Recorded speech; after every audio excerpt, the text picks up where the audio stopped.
people that I sponsor who are having, problems thinking about God or whatever, probably 10 years ago, I started asking them to read the first 32 pages of C.S. Lewis's Mere Christianity, where he, as the author, suggests to the reader that the best place to try and find God is inside of you. That you're the best laboratory to go look. And since we are, that's the only thing we know for sure is that we're alive. And other people say they're alive. And so he points out the dynamics that are going on inside of us. And then as we agree with him, we start seeing the point that he's trying to make. And the main point that he's making is everywhere on the planet, people are being pressured by an invisible law to behave in a certain way and to insist that other people behave in that way. And they're quick to point out to the other person, that wasn't fair what you did. And the other person doesn't argue back and say, there's no such thing as fair. They make up an excuse why it was okay for them to screw up today. They were tired, whatever it is. They don't say there's no such thing as this unwritten rule that we're supposed to live by. They just all acknowledge that it's there. And it's very similar in each country around the world. And it exists inside of each of us. And we can't live up to it. We go through each day going, damn, I was rude to that person. I should have done this. I should have been able to do that. If I could just shut that law off, I'd have a lot more peace of mind than I do now. But on the other hand, I have to keep track of other people. In case they violate it, I'd like to point it out to them that I got on the bus ahead of you. I had that seat. I just bent over to get a newspaper and you snuck in. This is against the rule. This is against the thing. That you don't do that. You don't just take somebody's seat like that.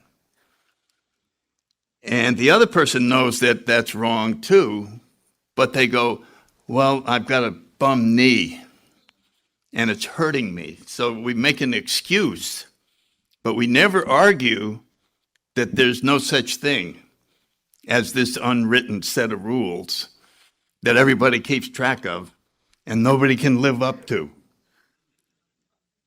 That's the part nobody can live up to.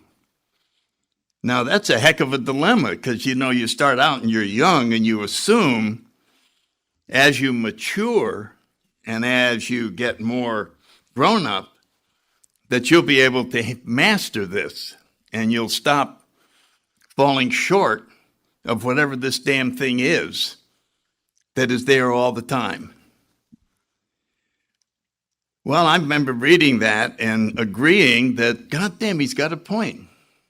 I just sort of kept track of 3 or 4 days and remember the feelings I would have when I fell short of something. And, people would say, well, you're beating up on yourself. I said, no, I'm not. The law is. I would never come up with something like this to force myself to screw up all the time. I didn't put that there. Well, somebody taught it to you. No, they may have taught me a little. It was just there. It was just there. So the point of all that was to make a speculation on how that got there. That if, in fact, there was such a thing as the creator of the universe, this creator would probably be closest to a mind than anything else, since the whole universe is so scientific.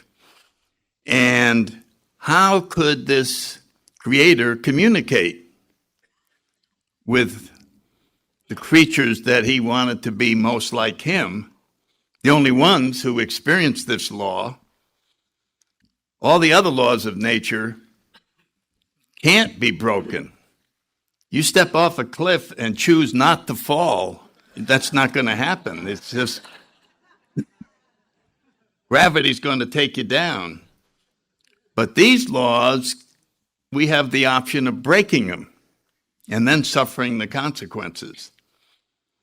And so the author points out that, and we do the same thing in our literature. The author points out this would cause us to think about, why is this inside of me?